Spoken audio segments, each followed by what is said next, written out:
Actually, yung gardening, ang dami niyang tinuro sa akin. Every success na maliliit, dapat i-appreciate mo siya. Kasi ano siya, ibang napatubo mo lang yung isang seed, success na yun. At napalaki mo siya konti, success na yun. Every milestone ng isang plant, it's a success. Until sa pag-harvest. At kinain mo na. At na-share mo sa iba. At na-ibenta mo na. O, di ba? So yun, dapat i-celebrate mo siya or maging happy ka every milestone ng plant.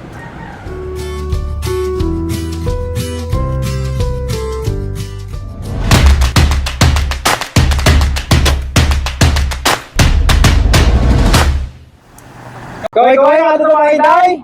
Andito kami ngayon sa Digos, Davao del Sur at kasama natin yung farm owner ng Pharmacy by Helen, si Ma'am Helen. Happy Friday! Yes, at ngayong video po mga idol, alamin po natin bakit Pharmacy by Helen. So hindi po ito pharmacy na literal na mga synthetic drugs po mga idol ang ating intake para gumaling po tayo. At later on may alaman po natin bakit tinawag po na Pharmacy by Helen dahil ang mga gamot po na ginagamit is all naturals, Plants, herbs, and spices. Yan. para gumaling po tayo. Yan.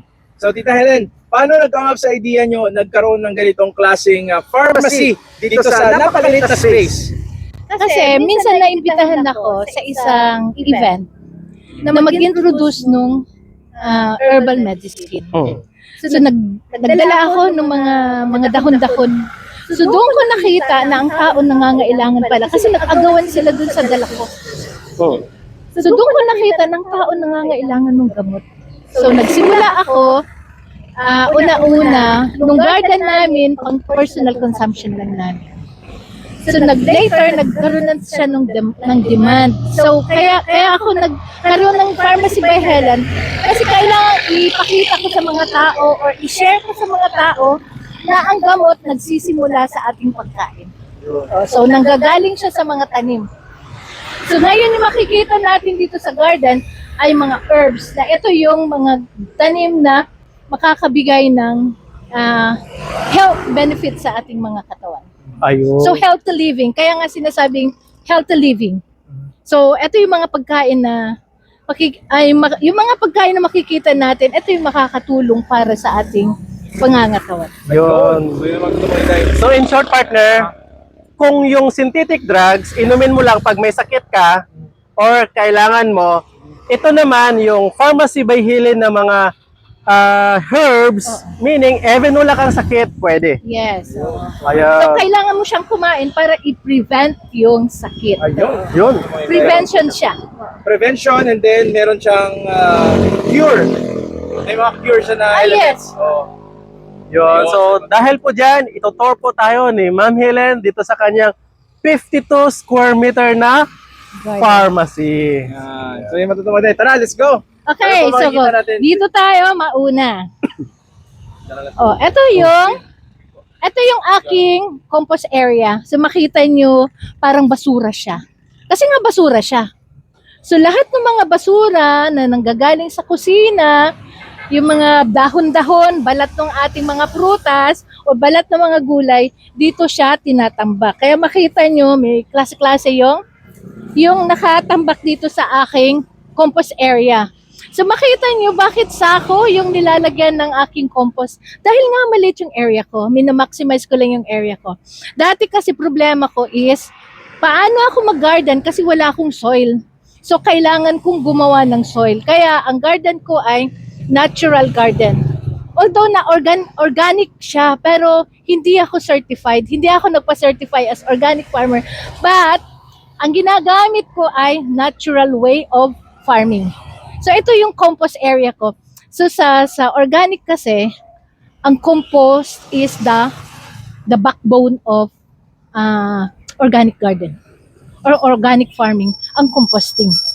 Kasi ito yung soil magiging soil siya. Mamaya ipapakita ko sa inyo kung ano yung itsura ng compost. So ganito lang, nagsisimula ako dito tambak, kaya ang tawag dito is backbone. So lahat ng ginagamit ko dito sa aking mga tanim sa mga plants, hindi siya soil na nanggagaling sa ground, kundi nanggaling doon sa aking compost. Ayun. So, Actually, ganyan siya. pag bibilhin mo yan, mahal. Ah. So, kailangan mong gumawa para konti lang or actually zero yung farm inputs mo eh. Ang kailangan mo lang magsipag. Kailangan mo lang ng patience. So, in having a natural garden, you need to have patience. Kasi paano ka magkakaroon ng soil kung wala kang patience, wala kang tiyaga para gumawa. So, asa ka lang bumili. Kaya yung garden ko, tinatawag ito na sustainable garden or sustainable agriculture. Kasi umiikot lang siya. Yung waste namin, iko-compost, ibabalik sa lupa, ibabalik sa plants. So, umiikot lang siya. So, hindi lumalabas yung, wala kang, capital na ilalabas para bumili ng soil. Umiikot lang siya. So, kailangan mo talaga ng patience. Hindi na kailangan bumili ng garden soil. Yes, hindi mo kailangan bumili ng garden soil. Kailangan mong gumawa. Ang daming raw materials na andyan lang sa paligid. So, yung mga dahon, pag nagpupurun ako, itatambak ko doon. Nice. Okay. So, yun. So, yun. Ayan yung ano. Anong mga plants ang meron po kayo dito? Andito ngayon, mga fruit trees to. Ito, kamyas, mulberry. Ito yung mulberry namin. This is our mulberry, Australian mulberry. So, we can harvest 3 kilos a day pag nag-fruit siya. And then from the fruit, we have other products. Like, we have a mulberry cider. And ipakita ko mamaya sa inyo yung mulberry cider namin. Actually, meron din kaming wine, pero hindi namin pinopromote yung wine. So, yung cider lang yung pinopromote. Ano mga sakit na pwedeng gamutin ng Marami po itong mulberry? benefits. Ano siya? Antioxidant. Yung leaves, actually, pwede siyang kainin. Yung young leaves. Ito siya, pwede siyang kainin. Ganyan. Sige. Pwedeng kainin yung young leaves. Yan, ganyan siya. Pwede siyang kainin. Anong benefits niya po, Ma'am Helen? So, actually, ang mulberry, good siya for the skin, good for the hair, antioxidant, and then, yung ihi mo, lilinisin niya yung ihi mo. So, Antioxidant. Ibig sabihin, pwede siya sa mga cancer, gano'n. yes. Pwede siya sa mga diabetic. Yes. Ayun, pang lower ng blood sugar. Blood sugar. Okay. Yan. Ayun. Ito po, Ma'am Helen, ano po yan siya? Yung parang melon na yan. Yan ay kundol or winter melon. Okay. Uy. Kundol. So, di ba, pag Matagal na yan, no? matagal yan na, di ba, kundol part siya ng bahay kubo. Oo. Part siya ng bahay kubo, nakanta natin. Actually, ano yan siya, pwede siyang pang storage na food, na vegetable. Kasi pwede siyang i-preserve kahit 1 year, basta wala lang siyang sugat. Parang na-phase out na yan siya, di ba? Parang minsan mo lang makikita na yan ngayon. rare na siya. Pamilya Rare ng na. mga upo. Hindi, parang pipino Gourd na siya, something. pamilya siya ng upo. Oo. Pamilya Ano ng siya? upo. Yan, ganun kalaki mga tutong hindi. Makita nyo mamaya. Yan, makita nyo yan. So, So, masarap yan sa tinolang manok or kahit na igisa mo lang. Or Or- kainin na may asin lang. Hindi, parang hindi. Hindi Shake. siya. Pwede siyang gawing shake. Shake. Oo. So, ano pong pinaka, ano dito sa inyo, yung mga rare na hindi makita sa iba? Usually po. Tulad yan, wala yan dito eh. Wala yan sa iba eh. Dito lang. Yan. Bihira yan, bihira. Ano pa po? Actually sa taas yung ano ko eh. Ito Sa taas. mga Pwede common tayong na mapunta ito. doon. Punta natin doon. Ito mga common na ito. Ito native tree to. Ito yung balay lamok. Balay lamok. Oo. Para sa, ano, mga lamok. Hindi din. Ano siya? Philippine native tree. Philippine native. One of the beautiful flowering tree ng ng ating Parang chili Philippines. blossom. Parang ganun. So yun, matutong mga iba-iba pala.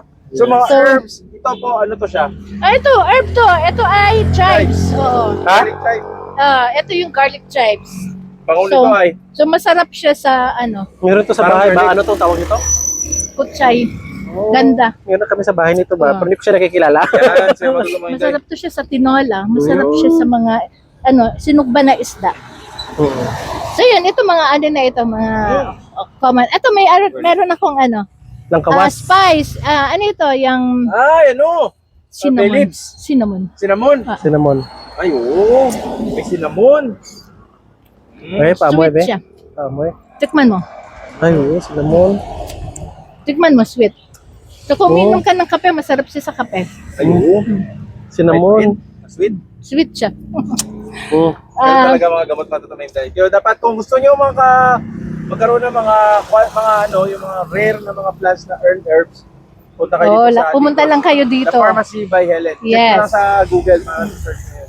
Yes. So saan po tayo next dito? Okay, dun sa taas. Okay. So Meron ito, din citronella, citronella. may mga nyug. Ano pa siya? Mga, ano to? Dwarf yan. Oo. Ano yan? Nung Sabado, marami pa ito dito. Kaso lang naubos na, may bumili. So, meron ditong acerola. Ha? Ano po? Ay, cherry. Cherry. Barbados cherry. Oy. Oh, ito. Ito, ano lang siya. One fruit is masatisfy na niya yung need mo ng vitamin C in one day. Oh, Talaga? Oh, 50% kasi higher yung... Pwede na po ito. Yeah, pwede yan siya. Ano, totoo ka? Ba't naputol? Ay, sorry. Matamis siya, mga matamis. kapatid. Oy, ano ba tawag? Cherry? Cherry. Look, Oy. Ayun pwede nyo i-harvest. Ingat lang kay marami. Parang ano, parang lumboy. Oh, para siyang ano. Wala si Dan. Yun, marami. Hmm. Yun. Ay. So yan. So ito yung cherry. Barbados cherry or acerola. Ayun. Acerola. So yan, Oh. marami dito, mga papaya. Ito pwede itong Pandan. pandan. Pandan. Ito pandan? So ito ba yung, ano ma'am? Oh. Highlight? Pandan. Ano? Ano to siya? Ano yan? Yung pinutol ko yan. Yung wild sunflower ito. So kasama ito siya doon sa ginagawa kong ano siya, compost tea. Ito. Ito, citronella. Yung dahon nito magandang dahon nito. Ang compost. Pang for Tara, pasok tayo. Okay, Okay, let's tara. go. Pasok tayo. So, Uy, ito may yung manok. aming gourmet chicken. Ay, ala, kasarap po. Oh, Ano po? Gourmet? gourmet chicken. Wow! Oy, may mga spice, may mga herbs and spices. Yan yung byproduct ng garden namin. Mga damo-damo lang, pero mga gamot pala to, tita. Ano siya? Tulad dito, ano tawag dito? Ampalaya. Palaya. Ito, ano to? Ano yan? Pamienta. Paminta. Paminta yan? Oo, paminta to. Ito ano ito? Tampis. Ha? Sa ilong ko pa may tampis. Oo, hindi kakaiba. Oh. Na parang ano siya, ube siya na matamis. Basta tampis siya na. Yan. Tampis. So mga lugbate, mapakalit kasi ng space ni tita Yeah, dito. so, ano lang siya. Kaya ganun dahil maliit yung space. Oo. So yan, oh. Makita niyo yung maliit sila. Malaki. Yan, dito. So ito na yung compost ko. yun. Ay, ito na yung compost. Garden soil na siya. Ito na siya. So garden soil na siya. Ito yung tinatawag na ano nyo. Yung compost, yung Backbone. backbone of the organic farming. Yung, dito yung backbone of Backbone. organic farming. Yan. So, Ito yung compost compost na nila. siya. Sa sarili nila produce yan So para ito, ano na siya? Ano ko na to? So, Ready for planting na siya. So lilinisin na to. Ito kayo mga ano ito, yung itinang yung sa box ba pag sa brooder namin. Oo. So isama na siya sa pag-compose. So kaya may salupin. So ilinis lang siya. Fertile soil na siya. Ay, oo. So ito na yung ready to plant. yeah, ganyan So na siya. kung bilhin mo pa yan mahal. Hmm. Kasi may binibenta kaming vermicast, ang sako namin is 600 pesos. So di pero kung marunong kung gumawa, hindi mo na kailangan pili. So dito, pasok tayo. So pasok tayo. Tayo dito. So ito, makita nyo, may mga itlog, balatang itlog. So lahat, walang sinasayang kasi kahit balat ng itlog, ginagamit namin to sa pagtatanim. Gagawin siyang, Calcium. calcium siya. Yan. So may So, mga i-process pangalan siya. to lang. Ano po to tita? Oh? Ito naman to celery to. Ito ay small celery. Yan oh. Seedlings. Seedlings pa siya, baby pa. So ano ito, yung pang-garnish sa mga food. Ito parsley. Parsley. Yan. Yan. Ayos. So, ito naman, yung aking greenhouse, ito yung heart ng aking garden. Kasi dito ako nagsisimula magtanim. So, dito ako nagpatubo ng mga seedlings. Ito, ano ito? Ano ito? Sibuyas. Onions. So, usually, puno ito dito. Puno ito. Pero ngayon kasi hindi ako masyado nakapagtanim ng seedlings. Ito is I don't know. What's this one? Achachayro siya. Yellow mangustin. Yung yellow mangosteen. Yellow mangosteen, yan. Achachayro. So lahat ng buto, sa makita ninyo, lahat ng buto, andyan na. Ayan, mga asparagus yan. Andun, yung mga buto, tambak lang doon. So pag nagtubo na, saka ko na ito transplant. Ayun. So ayan.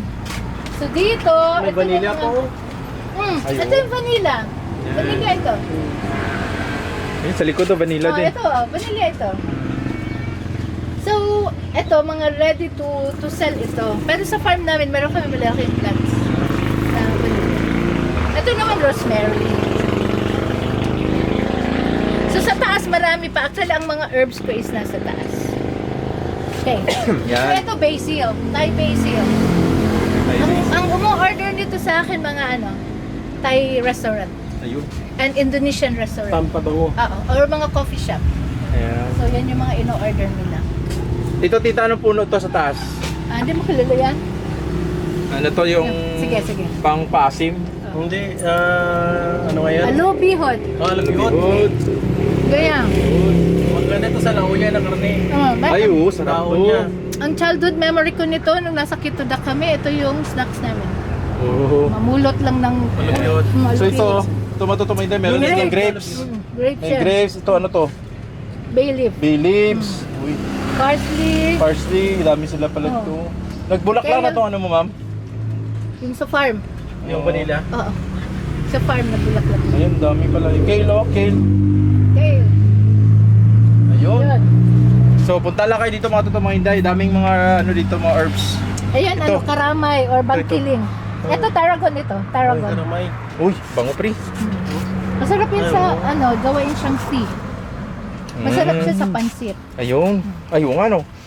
Magtinga tayo. Ano sa vanilla. Namatay na yung fruit fly. Oh. Ayan. Mm. So, ito na yung exciting part. Pupunta na tayo sa taas, tita. Tatas, okay. Ayun. Sige. Larga. So, eto dito ako nagtatanim. Ayun. So, nakita nyo may klase-klase akong mga soils na ginagamit. Ito yung ito. Carbonized rice hull. Ito galing to kay Doc Alexis. Yung may kuresa. Oo. So, hinahalo ko dito. And then, ito yung vermicast namin. Wala ko yung vermicast. Ito. Yan. So, isa yan sa mga... Anong mixture ng ano nyo po tita para mabuo yung isang sa isang dating material nyo? Yung garden soil. Garden soil. Ano siya? Ilang percent ng vermicast? Ano ba? 50-50 ba o Nag-50-50 ako. 50-50. Pag sufficient ka, pwede mong i-50-50. Ayun. So Pag 50% sufficient yung- ng vermicast, ano pang sunod? Yung ano mo, Ito, carbonized Carbonized rice hull, hull. coco peat. coco peat. Coco peat. Yan. Yan yung coco peat. Mhm. Yan. So, imimix lang yan sila. Sayang na hindi ako naka-prepare ng... Usually may mga ako piniprepare. Yan. So, So, ito na siya. ready na ito. Oo. Yan na pala yung ready oh. Oo, ready na ito. Ano ito? Compost lang nga ito at ito? Compost at rice lang ito. Tita Helen, Pagbago yung ko lang. yung concept mo na ganito, ilang years mo na gina-practice? 5 years? 5 years Or, na? siguro more than 5 years. Ayun. Oh, more than 5. Before pandemic pa kasi the pharmacy by Helen ako before the pandemic. Okay. So sa ngayong ganitong klaseng ginawa mo dito, ikaw lang nag-iisa na ganito, na pharmacy ba yun? Yes. Ikaw lang, walang mga... Wala. Dito? Wala.